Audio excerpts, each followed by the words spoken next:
9월 14일 새벽 예배 말씀 함께 나누도록 하겠습니다. 오늘 우리에게 주신 말씀은 에스겔서 8장 14절에서 18절까지의 말씀입니다. 우리 함께 읽도록 하겠습니다. 그가 또 나를 데리고 여호와의 전으로 들어가는 북문에 이르시기로 보니 거기에 여인들이 앉아 단무스를 위하여 애곡하더라. 그가 또 내게 이르시되 인자야, 내가 그것을 보았느냐? 너는 또 이보다 더 큰 가증한 일을 보리라 하시더라.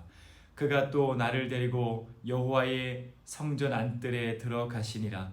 보라, 여호와의 성전 문 곧 현관과 제단 사이에서 약 25명이 여호와의 성전을 등지고 낯을 동쪽으로 향하여 동쪽 태양에게 예배하더라. 또 내게 이르시되 인자야, 내가 보았느냐? 유다 족속이 여기에서 행한 가증한 일을 적다 하겠느냐?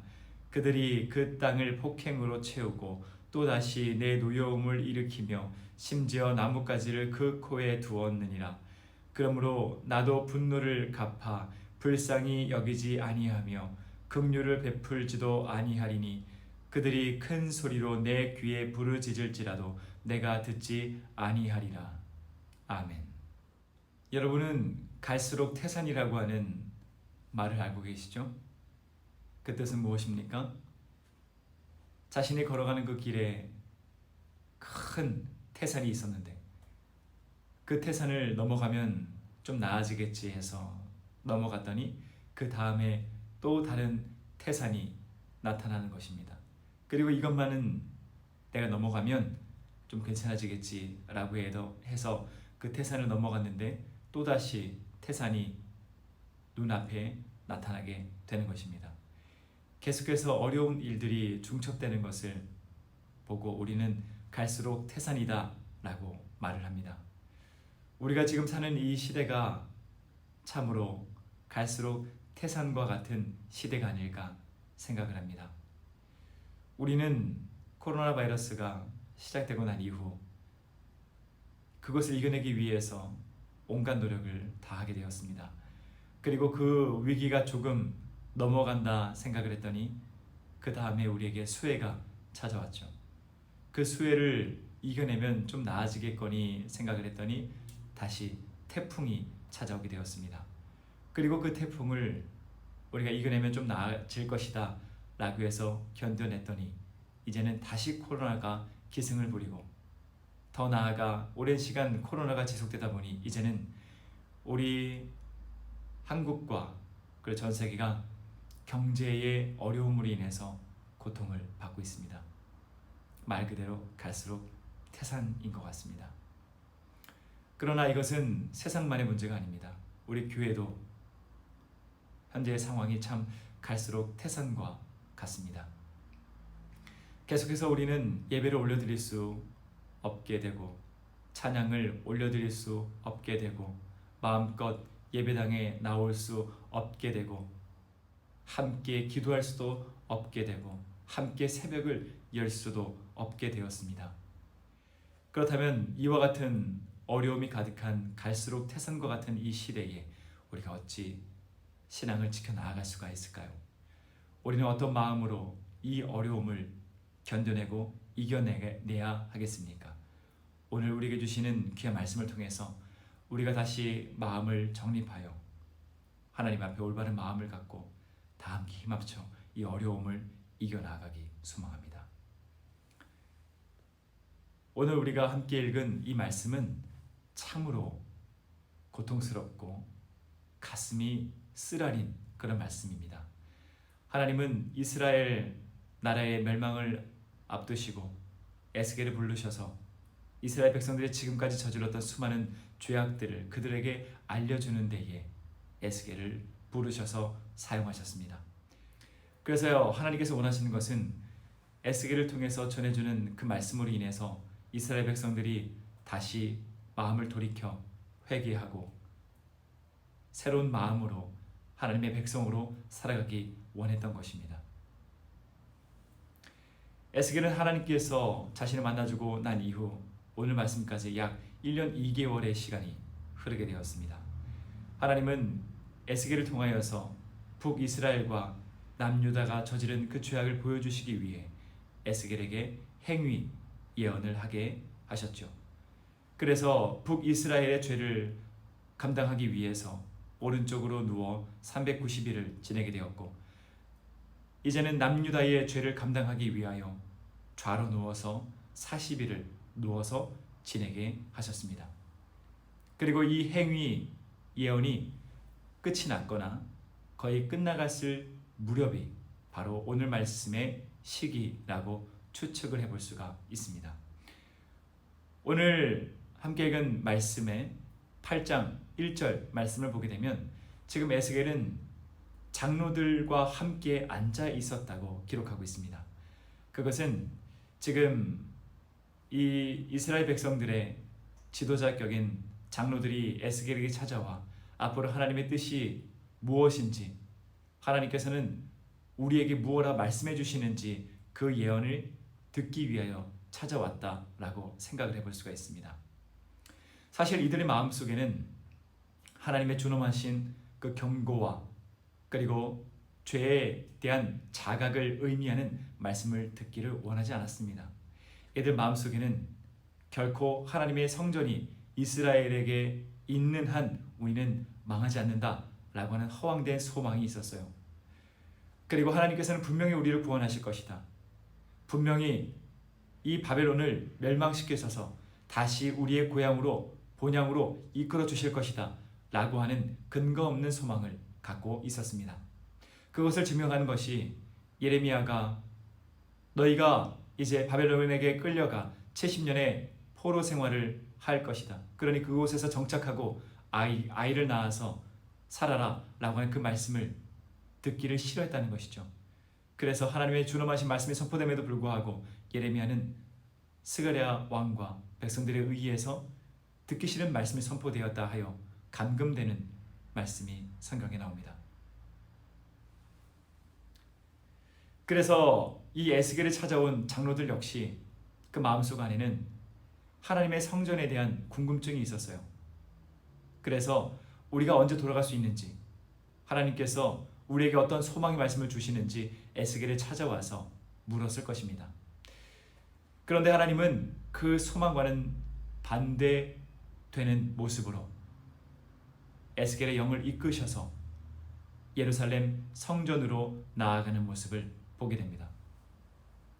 그리고 장로들과 이스라엘 백성들이 꿈꾸었던 그 소망의 모습은 이 성전에서는 조금도 찾아보지 못했습니다. 하나님은 에스겔에게 환상을 통하여서 4가지의 이스라엘 백성들이 지금, 아니 예전부터 오늘까지 계속해서 저지르고 있는 그 우상 숭배가 얼마나 심각한 건지 하나하나 보여주시면서 가르쳐 주시게 되었습니다. 가장 첫 번째로 하나님의 영은 에스겔을 이끄셔서 이스라엘 성전 북쪽에 있는 입구로 나아가게 됩니다. 그 입구에 나아갔더니 말씀을 보니 질투를 일으키는 우상이 있었다고 기록하고 있습니다. 이 질투의 우상을 상징하는 것은 히스기야의 아들 남유다가 멸망되는 데에 시발점이 된 므낫세 왕이 세웠던 아세라라고 하는 목상으로 추정을 합니다. 이 아세라라고 하는 목상은 바로 부귀, 영화, 물질과 같은 다산과 같은 성공을 상징하는 그런 우상이었습니다. 그 가증스러운 그 우상이 하나님의 성전 북쪽 문 입구에 커다랗게 세워졌다는 것은 마치 이 아세라가 이 성전의 주인인 양 의기양양하게 서 있었다는 것을 의미합니다. 그 이후로 에스겔은 하나님의 이끄심으로 인해 그 북쪽 문 근처에서 한 담을 보게 됩니다. 그 담에는 구멍이 있었어요. 그리고 하나님은 명령하셨습니다. 그 담을 헐라. 그래서 에스겔은 말씀에 순종하여 그 담을 헐게 됩니다. 그랬더니 한 비밀스러운 공간을 발견하게 되죠. 그리고 그 비밀스러운 공간에 문을 열고 들어가자 그곳 안에는 하나님께 기도 올려드리는 것을 상징하는 향로를 통한 향이 가득 넘치게 되었습니다. 그리고 그 안에는 이스라엘 장로 70명이 그곳에서 어떤 누군가에게 예배를 올려드리고 있었어요. 그리고 그 벽을 살펴보았더니 온갖 곤충들과 하나님께서 싫어하시는 가증스러운 짐승들의 벽화가 가득 있었다는 것을 보게 됩니다. 즉, 국가의 지도자라고 하는 존재들이 지금 수많은 우상들에게 기도를 올려드리고 있었다는 거예요. 추측하는 것은 이 우상들은 애굽에서 섬기던 우상을 상징한다고 말할 수 있습니다. 왜냐하면 애굽에서는 섬겼던 우상이 곤충, 뱀과 같은 우상들이 많이 있었기 때문입니다. 그래서 지금 이 장로들은 분명 친애굽 정책을 펴고 있었던 사람들이다. 그러나 지금 바벨론은 계속해서 우세를 하게 되고 자신들의 입지가 좁혀지자 애굽의 우상들을 데리고 와서 그들에게 경배하고 그들에게 기도함으로 인해서 자신의 어려움을 이 애굽의 우상이 해결해 줄 것이다. 자신의 우상의 나라인 애굽이 도움을 우리에게 줄 것이다 라고 하는 기대를 갖고 우상을 섬기고 있었다는 것입니다. 이어서 하나님은 에스겔을 이끌고 들어가셔서 성전 안으로 더욱더 들어가게 됩니다. 그래서 바깥들에서 안뜰로 들어가는 북문에 이르게 됩니다. 그랬더니 어떠한 소리가 들려왔어요. 그 소리는 누군가를 향해서 눈물을 흘리며 가슴을 치며 애통하며 애곡하는 소리가 들려왔습니다. 그리고 에스겔은 눈을 들어 그곳을 보니 많은 여인들이 담무스라고 하는 우상을 향해서 간절히 눈물을 흘리고 통회하면서 기도하고 있었다는 거예요. 이 담무스는 수메르족이 섬기고 있었던 우상입니다. 이 우상은 식물 세계를 다스리는 우상이라고 생각을 했어요. 그래서 여름이면은 다 말라 비틀어졌던 이 모든 식물들이 이 담무스가 다시 부활함으로 인해서 담무스가 비를 내려줌으로 인해서 이 다 쓰러져 말라 비틀어졌던 이 곡식들이 이 식물들이 다시 일어날 것이다 라고 하는 기대감을 갖고 이 어려움을 이 기근을 이겨 나아가게 해달라고 다른 나라에서 섬기고 있었던 담무스라고 하는 우상을 데리고 와서 그에게 기도하고 그를 위해 눈물을 흘려 주었다는 것이죠. 가슴 아픈 모습은 여기서 끝나는 것이 아닙니다. 더 나아가 에스겔은 하나님의 영의 이끌림을 받아서 이제 성전 앞으로 나아갑니다. 그랬더니 이제 성전 앞과 제단 사이에는 25명의 사람들이 하나님의 성전을 등지고 동쪽에 떠오르는 태양을 향해서 경배를 올려드리고 있었어요. 하나님의 성전을 등졌다고 하는 것은 하나님을 멸시하는 것을 뜻하는 것이고 세상의 부귀 영화와 그리고 세상을 통치한다라고 하는 그 태양신을 그들은 하나님을 등진 채 섬기고 있었던 것입니다. 여러 신학자들은 입을 모으는 것은 바로 이 25명은 이스라엘 제사장들의 지도자들을 뜻하는 것이다 라고 추정을 합니다. 다윗은 하나님의 그 성전에서 거룩한 일을 감당하기 위한 제사장을 24반열로 나누었습니다. 그래서 그 24반열에서는 또 다른 24명의 지도자가 있었죠. 그래서 여기서 나오는 25명은 24명의 그 지도자와 그리고 하나의 우두머리인 대제사장이 모여서 하나님의 성전을 등진 채 태양신을 섬기는 것이다 라고 해석을 하고 있습니다. 제사장이라고 하는 것은 하나님께서 그들에게 주어진 성전을 위한 거룩한 사명을 감당하는 사람들이었습니다. 그런데 하나님의 성전을 등짐으로 인해서 그들이 감당해야 할 날마다 주님께 제사를 올려드려야 하는 상번제를 뒤로 하고 하나님의 성전에 언제나 불이 꺼지지 않도록 등잔불을 감당하고 하나님의 향로를 감당해야 하는 그 임무를 뒤로 한 채 그 정성과 그 열정을 우상을 위해서 사용했다는 것입니다. 즉 장로들이 그렇게 끝까지 믿고 의지했던 하나님의 성전은, 여호와의 성전은 여호와의 성전이 아니라 수많은 잡신의 성전이 되어서 어느 것 하나 소망이 없다는 것을 그들에게 보여주고 있었다는 것이죠. 그러니 하나님의 말씀을 통해서 지금 이스라엘 백성들이 도리어 나를 내쫓고 있구나 라고 말씀을 했던 것입니다. 에스겔서 8장 6절 말씀을 같이 읽어보도록 하겠습니다. 그가 또 내게 이르시되 인자야 이스라엘 족속이 행하는 일을 보느냐. 그들이 여기에서 크게 가증한 일을 행하여 나로 내 성소를 멀리 떠나게 하느니라. 너는 다시 다른 큰 가증한 일을 보리라 하시더라. 참 슬픈 말씀입니다. 나로 내 성소를 멀리 떠나게 하느니라. 당연하죠. 오늘 본문에서 우리에게 증거해주는 하나님은 불길이 가득한 단쇠와 같은 뜨거운 어떠한 죄악도 조금도 가까이 할 수 없는 거룩하신 하나님이십니다.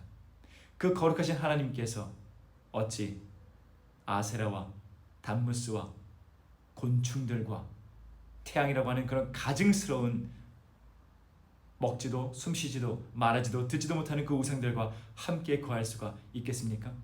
이스라엘 백성들은 하나님의 성전에 수많은 우상을 잡신들을 데리고 옴으로 인해서 하나님을 내쫓았던 것이죠. 그렇다는 것은 아주 무서운 것을 의미하는 것입니다.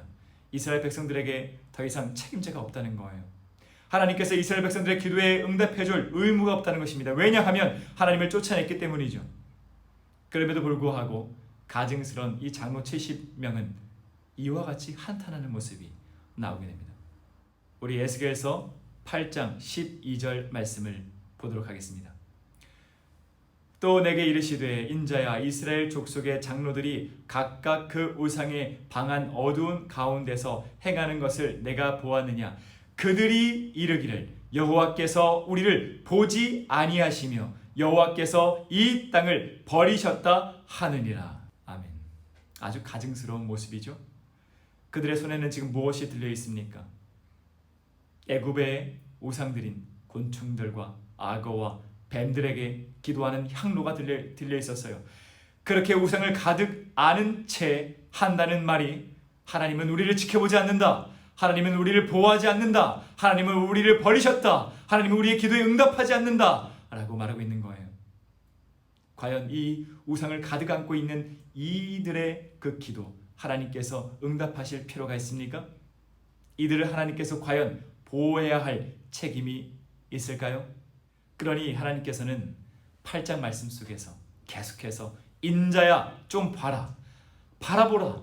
네가 이것을 보느냐.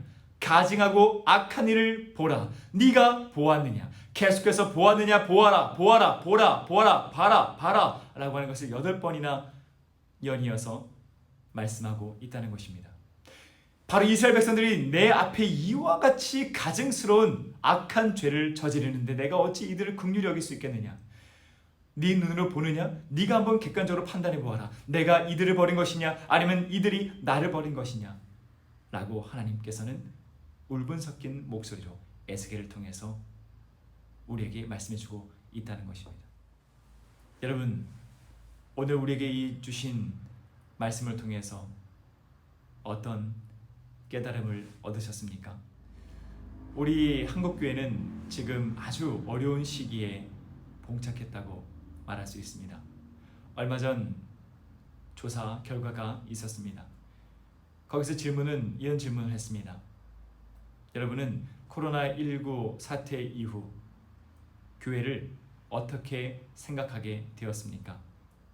질문을 하자 63%가 기독교를 더욱 신뢰하지 못하게 되었다라고 말을 했어요. 그리고 한국교회가 지금 국가와 정부와 사회에 제대로 대처한 것 같으십니까? 라고 질문을 했더니 70%가 제대로 대처하지 못하고 제대로 행동하지 못했다라고 대답을 했습니다. 오늘날 어떻게 거룩한 하나님의 교회가 세상의 짐덩어리가 되고 세상의 멸시의 대상이 되고 세상의 비판의 대상이 되었을까요? 우리는 이때에 하나님께 이렇게 기도할 수 있을까요? 하나님, 우리가 그토록 열심을 다해서 주님을 따랐는데 왜 이렇게 우리 교회에 이런 어려움을 주십니까? 우리가 그렇게 기도했는데 우리를 이 질병 가운데서, 이 바이러스 가운데서 지켜 보호해 주시지는 못할 망정, 이렇게 계속해서 그리스도인들이 바이러스를 전파하는 그런 역할을 하는 데에 왜 지키만 보십니까? 왜 우리를 돌보지 않으십니까? 왜 우리를 지키시지 않습니까? 왜 우리의 기도에 응답하시지 않습니까? 라고 기도하는 것이 과연 올바른 기도일까요? 올바른 반응일까요? 하나님, 우리는 하나님의 백성인데 왜 우리에게 이런 어려움이 있습니까? 왜 우리 가정에만 이런 고통이 있습니까? 왜 우리 자녀에게만 이런 어려움이 있습니까? 라고 하나님께 한탄 섞인 기도를 올려드릴 수 있을까요? 우리는 오늘 말씀을 통해서 하나님께서 우리를 보호하시지 않았다, 우리의 기도에 응답하시지 않았다 라고 하는 그런 불평과 불만보다는 우리가 진정으로 하나님 앞에 어떠한 모습으로 나아가고 있었는지, 그리고 어떠한 모습으로 하나님 앞에 서 있는지 점검해 볼 필요가 있습니다. 우리 교회는, 우리 한국교회는, 그리고 하나님의 성전이라고 하는 움직이는 교회를 상징하는 나는 과연 하나님이 주인 되는 삶을 지금까지 살아왔습니까? 혹시 오늘 말씀처럼 나의 성전과 우리 교회와 한국교회 그 성전 입구에는 세상의 성공과 부귀영화를 상징하는 아세라 목상이 세워져 있지는 않습니까? 우리 교회와 한국교회와 내 심령의 교회 안에는 단무스라고 하는 세상이 중요하다고 여기고 세상이 이와 같이 했을 때 지혜를 얻을 수 있다라고 하는 그 세상의 가치라고 하는 단무스가 가득 차 있지는 않았습니까? 혹시 우리 교회에, 한국 교회에, 나라고 하는 그 교회에 내가 어려움에 처하고 그리고 내 삶에 고난이 찾아올 때 하나님께 찾아가 기도 올려드리기보다는 세상의 가치와 세상의 권력과 인간과 지위를 찾아가 마치 애굽의 우상에게 기도하는 것처럼 하나님께 구하기보다 그들에게 나아가 그들에게 의지하면서 살아가고 있지는 않았습니까? 우리 교회와 한국교회와 나라고 하는 교회는 시선을 어디에 두면서 살아갔습니까? 날마다 하나님의 성전을 바라보는 삶을 살아갔습니까? 우리가 혹시 하나님을 등지면서 하나님의 교회에 관심을 두기보다는 세상의 즐거움과 쾌락과 안위를 상징하는 태양을 숭배하면서 그들에게 나의 시선을 두면서 살아가고 있지는 않았습니까? 우리는 하나님의 교회에 맡겨진 많은 사명들이 있음에도 불구하고 그것을 등진 채 온통 세상이 요구하는 그 일들에만 우리가 온통 마음과 정성과 열정을 쏟으면서 살지는 않았습니까? 만약 그렇다 한다면 하나님께서 우리를 보호하실 필요가 있습니까? 만약 그렇다 한다면 하나님께서는 우리 교회에, 한국 교회에, 나라고 하는 내 심령의 그 교회에 그 왕의 자리에 좌정하실 수가 있을까요? 혹시 우리가 하나님을 내쫓았던 것은 아닙니까? 우리는 오늘 말씀을 통하여서 깊이 깨달아야 되는 것은 하나님께 나아가 지금까지 하나님보다 더욱더 섬기고 사랑했던 우상을 깨닫게 해주시고 그것을 철저히 파쇄할 수 있는 용기와 결단을 달라고 기도해야 되겠습니다. 그래여서 우리 하나님께서 우리 교회와 한국교회와 나라고 하는 그 교회에 왕 되어 주시고 지도자 되어 주시고 주인 되어 주셔서 하나님께서 친히 우리를 보호하실 수 있도록, 하나님께서 친히 나를 도우실 수 있도록, 하나님께서 친히 나를 이끄실 수 있도록 다시 하나님의 그 자리를 찾아 드려야 한다는 것입니다. 그리고 우리가 지금까지 하나님 앞에 저지른 그 죄악으로 인해서 감당해야 할 비판이고, 감당해야 할 손가락질이고, 감당해야 할 멸시라면 우리 철저히 감당합시다. 감당하고 이 어려움을 도리어 기회로 삼아 다시 하나님 앞에 올바로 서고 갱신하고 결단하고 각성하여 우리 교회가, 한국 교회가, 나라고 하는 교회가 하나님 앞에 정말 순결한, 오직 하나님만 바라보고 오직 하나님만 사랑하는, 오직 하나님의 영광만을 위해서 살아가는 축복 가득한 교회가 되길 주님의 이름으로 축복합니다. 기도하겠습니다. 우리의 왕 되어주시고 우리의 지도자 되어주시고 우리의 아버지 되어주신 하나님 감사합니다. 오늘 말씀을 통하여서 우리 교회가, 한국교회가, 그리고 나라고 하는 그 교회가 지금까지 하나님이 계셔야 할 그 자리에 우상을 앉힌 채 살아가진 않았는지 우리의 심령을 돌아보게 됩니다. 주님, 우리의 연약함과 주님보다 세상의 것들을 사랑했던 우리의 이 죄악을 주여 용서하여 주시옵소서. 그리고 다시 각성하여 우리 교회와 한국교회와 나라고 하는 그 교회 안에 철저하게 하나님 한 분만을 왕으로 모시어 오직 주님만 바라보고 오직 주의 영광만을 위해 살아가 우리를 통해, 우리 교회를 통해, 한국교회를 통해 세상을 치유하시고 세상에게 복음을 전하시고 세상을 올바른 길로, 진리로 인도하여 주시옵소서. 사랑하는 주님의 귀한 백성들, 언제나 주님 앞에 성결한 모습으로 살아갈 수 있도록 매 순간 가르쳐 주시고 인도해 주시고 붙잡아 주시옵소서. 늘 우리의 보호자 되어 주셔서 매 순간 지키시고 인도해 주시는 사랑하는 우리 주 예수 그리스도의 이름으로 간절히 기도드리옵나이다.